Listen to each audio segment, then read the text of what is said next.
has announced that a flying disc has been found and is now in the possession of the Army. Army officers say the missile, found sometime last week, has been inspected at Roswell, New Mexico, and sent to Wright Field, Ohio, for further inspection. Headline Edition will bring you special reports and interviews in a moment.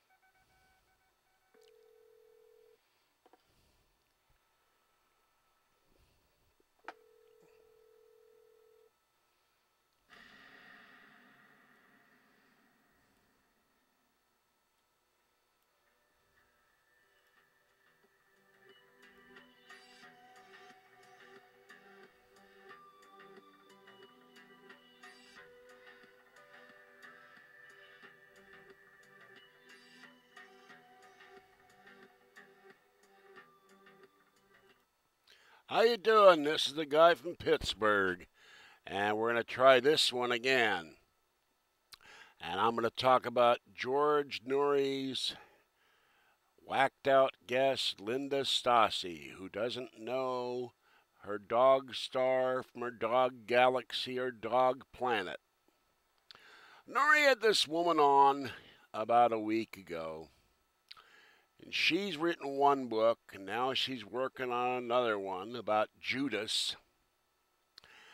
And yet, she talked about how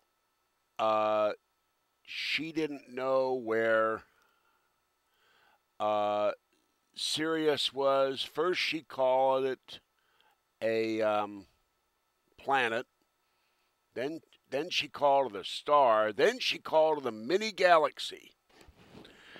And, I guess the Dogon know where Sirius is, and the ancient Sumerians knew where Sirius was. But this woman didn't know where Sirius is. And it's not the Sirius XM network that screwed over Art Bell. So I don't know what her problem is, and I do wonder if there's an entire generation of late 40s, early 50s women who 46 years ago were so terrified of Rosemary's Baby that every time they think about something terrible in the paranormal field, all they can do is bring up Rosemary's Baby. This is the second female guest of Noory who talked about Rosemary's Baby. And anyway, she gets on the air and she starts talking about how she's in Long Island. Excuse me, my eyebrow is itching. And how she can see the day before 9/11 the Twin Towers from Long Island, and she's out with her husband in the car, and her husband says, I don't see anything. But she said she saw it, and it was a premonition that something was going to happen to the Twin Towers. And I'm always amazed by these people. They had premonitions for this, premonitions of disaster, but you never hear about it beforehand, except for that there's a group in New York that takes premonitions in people, and they'll record them date, time, who, what, when, and where, event. And if you want your name to be anonymous, they won't list your name, but they actually do that. So she sees this. Then she sees, at some point during the interview, she talks about a dead friend of hers. And she's at this house, and the dead friend is sitting in a car. Now, there was no word whether the car was dead, and there was a dog in the car. And I don't know, I still couldn't figure out, so confused me, whether or not the dog was dead. We don't know if the car was dead. The dog may have been dead or not. And the woman was dead. And the thing is, she's in this house for 3 hours. And this car is parked on the street for 3 hours. And not once did she go out to see if the woman was really there. So there's a dead broad in the car for 3 hours. And it's her friend. So, like the other guests he had, weird stuff followed these women around, and I went within 50 feet of them. Then at some point in the interview, she talks that she meets a priest, and he's like a big-time exorcist for the Vatican. And he knows all the secrets buried in the Vatican about exorcism and demons. She becomes friends with this guy. and he kicks the bucket. Now, I don't know about Italy, and I don't know about the Vatican, because it's a separate country. It's a real country inside of Rome. Set up laws about 100 years ago to make it an actual country. So not a lot of room to expand there because Italy won't let them, but it's a country. But when you die here, you got probate, or if you die intestate, someone takes care of your stuff. You just can't walk into a guy's home, although some people have done that, when he dies and start removing all his stuff. Well, she gets told that when this guy dies, that he didn't want the Vatican to know his secrets. So some guy gives her a key. She flies to Rome and goes to Vatican City. And I've seen videos of the Vatican. I saw a video a while back on the security arrangements of the Vatican. These guys with the puffy hats, they're Swiss guards. They aren't there for show. They got Uzis. They got all kinds of equipment. You know, you saw them in the Da Vinci Code. They're not just there for show. They're tough guys. They're trained like SAS and the Navy SEALs.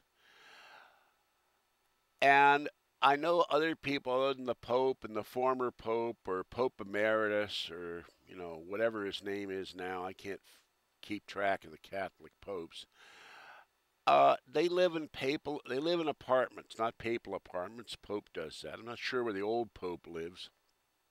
But other priests and other important officials of the church live in the Vatican too. Where's that thingy? Just a minute. Yeah, hit that.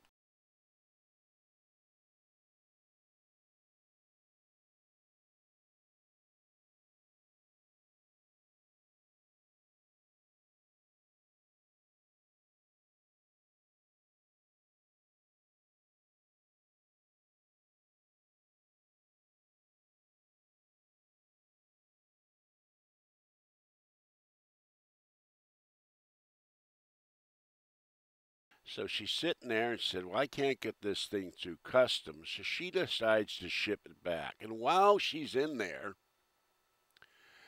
there's about 100 Bibles, all kinds of Bibles, Greek, Aramaic, Latin, Hebrew, German, Italian, I don't know.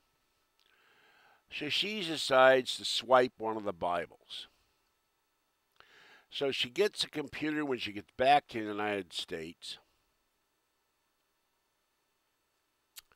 Somehow she opens it up. I never did hear how she managed to open it up without a key. And on the thing, there's all kinds of pictures. There's all kinds of stuff. And there's this guy's autobiography, my life as an exorcist. And it's all this stuff that she's not supposed to let the Vatican know about. He's got all the deep, dark secrets in his life story. But is she allowed to keep the laptop for corroboration, or does she even make a copy of the stuff? Nope. She has to take this to some doctor, friend of hers, and he has to give it back to somebody. And then it goes from somewhere. And this is like the Tinker to Evers to Chance exorcist priest guy, because you can't figure out who's on first, much less what's on second. Third base, I don't know, with this woman. So, and while she's in either that house or family's house, she sees this ghost in the car for 3 hours. I wonder, does a ghost car get a parking ticket for parking too long? And do ghosts use change in the parking meters? And do you get ticketed for not having a handicap placard? But anyway, then at one point she starts talking at length about her new book. And she's talking about the apocryphal book of Judas. Well, there's a reason it's apocryphal. And the book was written in about the year 200. And the Vatican, by word of Pope Benedict himself, says that it's an apocryphal book. Judas betrayed Jesus in compliance with Jesus' own request. According to the Pope, Judas freely chose to betray Jesus, quote, an open rejection of God's love. Judas, according to Pope Benedict XVI, quote, viewed Jesus in terms of power and success. His only real interest lay in his power and success. There was no love involved. He was a greedy man. Money was more important than communing with Jesus. Money became for God and his love, end quote. According to the Pope, it was due to these trails that led Jesus to, quote, turn liar, two-faced, indifferent to the truth, quote, end quote, losing any sense of God, turning herd, capable of converting, that's all in quotes, or should be, sorry about that, of being the prodigal son, hence throwing away a spent existence. Spokespersons for the Vatican say the Vatican does not wish to suppress the Gospel of Judas, which this woman claims they do. According to Monsignor Walter Brandmiller, president of the Vatican's Committee for Historical Science, quote, we welcome the manuscript like we welcome the critical study of any text of ancient literature, end quote. Even more explicitly, Father Thomas D. Williams, Dean of Theology at the Regina Apostolorum University in Rome, when asked, is it true that the Catholic Church has tried to cover up this text, the Gospel of Judas and other apocryphal texts? He answered as follows, these are the myths circulated by Dan Brown, who wrote them, recorded them purely as a part of a fictional novel, and numerous conspiracy theorists. You can go to any Catholic bookstore and pick up a copy of the Gnostic Gospels. Christians may not believe them to be true, but there is no attempt to hide them. In 367, Bishop Athanasius of Alexandria did urge Christians to reject books called apocryphal. It is possible that, in response to letters such as this one, some Christians destroyed or buried non-canonical Gospels. So this thing wasn't written when Jesus was around, like the Gospels weren't either. They're written like 75 years after he died, from what I understand. Anyway, this thing shows up. It goes from Egypt, or winds up in Egypt. Then it comes to America. And it's on these scrolls. And the scrolls are rotting, and there's holes in them. It's like trying to read the Bible code on sheepskin. And where does it show up? It shows up in a Citibank vault that just happens to be, by an amazing coincidence, the bank where this writer had an account when she was a little child. And it sits there for 20 years. Now, there's a whole story on this on the internet. And no, Casio, I don't know the link. But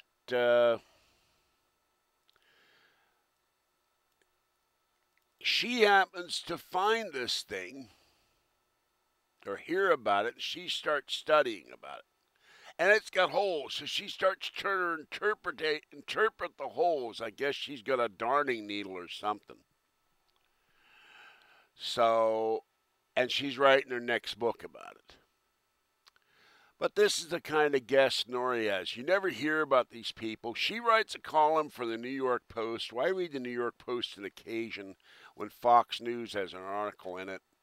Or when I want to see what the cover is every day, there's a way to look at the front page, and some of them are pretty amusing. They'll talk about baseball or crazed killers in New York, or I killed someone with a stalk of broccoli, or rapist, or God knows what else. There's stuff in the New York Post that doesn't appear anywhere else, and it's pretty funny.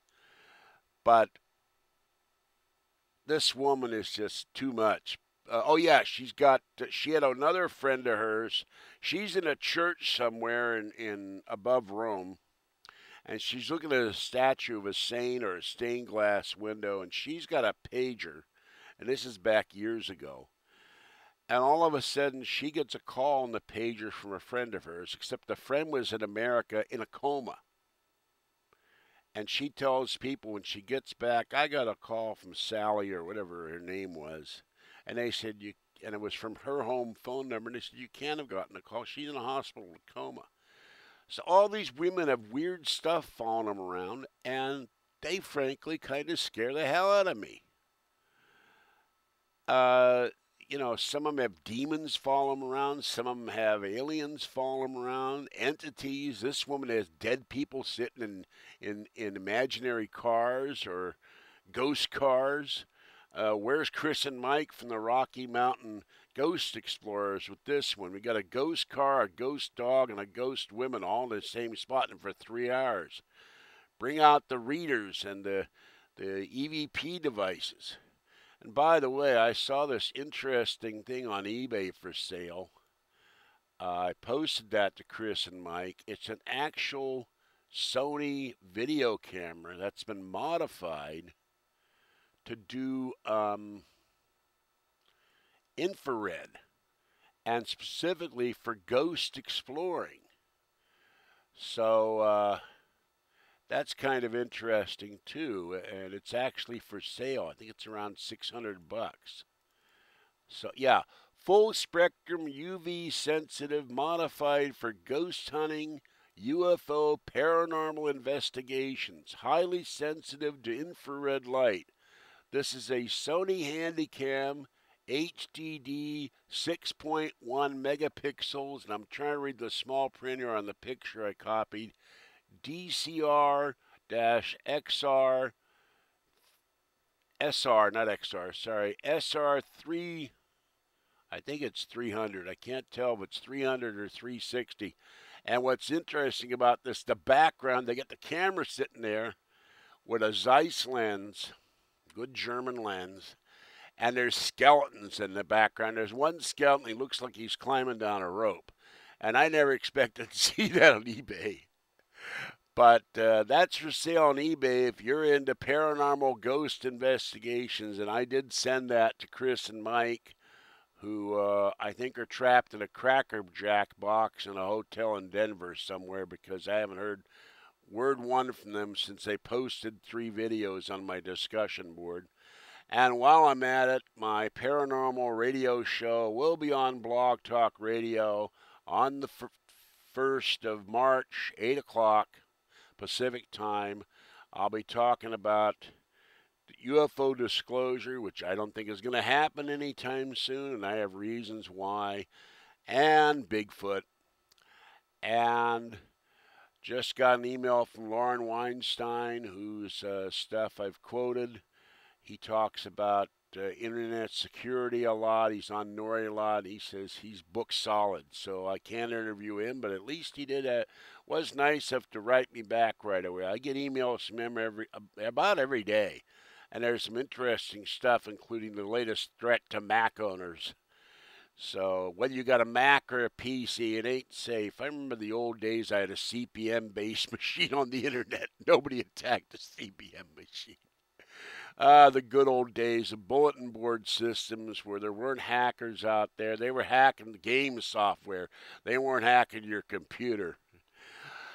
All right, I'm going to do another one announcing the radio show, but I just did, so I may redo that. I don't know.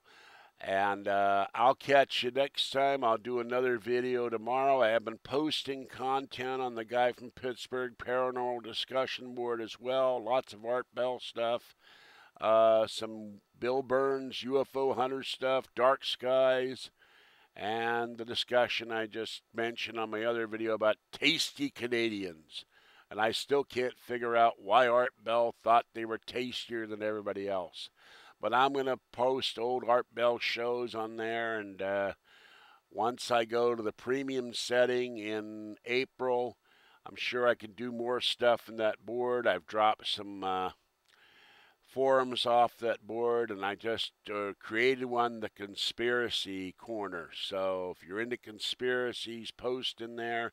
And don't be afraid of other boards. If you're on the other boards and you're afraid of being dropped off, don't use the same handle. You can post to my board as long as you're not a troll or, somewhere mean-spirited. I don't want any of those. I want everybody to have fun. All right, it's almost 11 o'clock on a Saturday night. This is a short one. The one I had was longer, but I can't remember everything I said because I had no sound. And I'll do another one on weird news later on.